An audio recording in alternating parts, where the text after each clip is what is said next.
This guide covers where you can find every passive skill point and permanent stat bonus from the Path of Exile 2 campaign. Starting in Act 1, the first stat bonus is found in Clearfell. Look for Bera of the Rotten Pack and defeat her to gain plus 10% to cold resistance. Second is the Crowbell in the Hunting Grounds. Defeating this boss will grant you 2 weapon passive skill points. Connected to the Hunting Grounds is Freythorn, where after clearing multiple rituals, you will face off against the King of the Mist to gain plus 30 to maximum spirit. After defeating the King of the Mist, move on to the Ogum farmlands. Look for Una's home. Inside, you'll find Una's loot box. Open it, loot Una's loot, and return the loot to Una in town to complete the Lost Loot quest, and for 2 weapon passive skill points. Next, if this is your first character in a league, to unlock the salvage bench, you'll need to search for Renly smithing tools in the Ogum village. Lastly, on the first floor of the Ogum manor, search for and defeat Candlemas for plus 20 to maximum life. It's worth noting that Candlemas is usually found after the first walkway, but in rare situations can actually spawn beforehand. Moving on to Act 2, and starting in Keth, we have 2 objectives. The first is to defeat Kabbalah Constrictor Queen for 2 weapon passive skill points. Afterwards, in the same zone, defeat as many enemies as possible in search of a Kabbalah clan relic. If you don't find the relic in Keth, continue progressing forward, as it can also drop in either the Lost City or the Buried Shrines. Similarly, in the Macedon Badlands or the Bone Pits, defeat enemies until you find the Sun Clan relic. With both relics acquired, in the Valley of the Titans, while opening the 3 ancient seals, search for a waypoint where nearby you'll find a relic altar.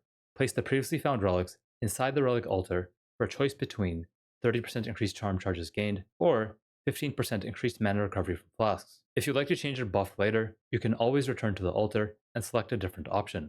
Traveling to Deshar, search for and interact with the fallen Dekra to receive the final letter. Turn the final letter to Shambren in town for 2 weapon passive skill points. Lastly, in the Spires of Deshar, search for and interact with the Sisters of Garkin's Shrine for plus 10% lightning resistance. Progressing to Act 3, and beginning in the Jungle Ruins, search for and defeat the Mighty Silverfist for 2 weapon passive skill points. The Mighty Silverfist is a hard-hitting physical damage boss with slams and rolling abilities that are especially lethal if your character is low on armor. Afterwards, in the same zone, search for the entrance to the Venom Crypts, located near a waypoint. Once inside, search for an interactable corpse to acquire Corpse Snake Venom. Return the Venom to Servi in town, or choice between 25% increased stun threshold, 30% increased elemental ailment threshold, or 25% increased mana regeneration rate. It's worth noting, this decision is permanent and cannot be changed. If you're unsure what to select, consider referencing a guide or leaving the decision till later. Next up, in the Azak Bog, search for and defeat Ignagduk the Bog Witch for the Gemrot Skull, which can be consumed for plus 30 to maximum spirit.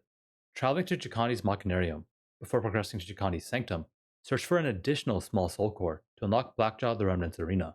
Defeat Blackjaw and consume the Flame Core for plus 10% fire resistance. Moving onward, if this is your first character in a league, then travel to the Molten Vault, the home of Mektal the Forge Master. Defeat Mektal for the Hammer of Kamasa, and return to Oswald in town to unlock the Reforging Bench. Lastly, after traveling to the past, in either Utsal or Agarat, defeat larger enemies to acquire a Sacrificial Heart. Then, in the top right of Agarat, search for an altar and place the Sacrificial Dagger. Loot the dagger, place the Sacrificial Heart, and stab it to gain 2 weapon passive skill points. Progressing to Cruel, in Early Access, we repeat Acts 1 to 3 once more for a similar set of rewards, but with a few differences.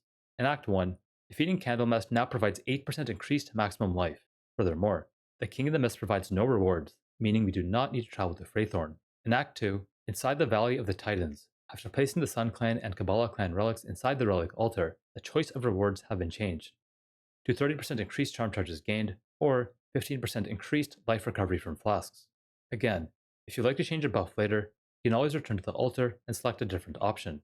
Lastly, in Act 3 Cruel, when returning the Corpse Snake Venom to Servi, your choice of rewards have been changed, plus 10% to chaos resistance, plus 5 to all attributes, or 15% reduced slowing potency of debuffs on you. Again, this choice is permanent, so decide carefully.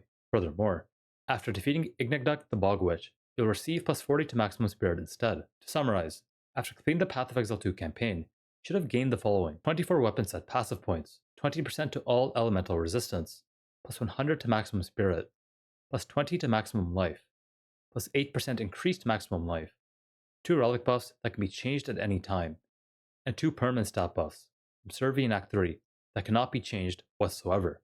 If you found this video helpful, please let me know and consider liking the video. Thanks for watching, and as always, have a great day, Exiles. Bye!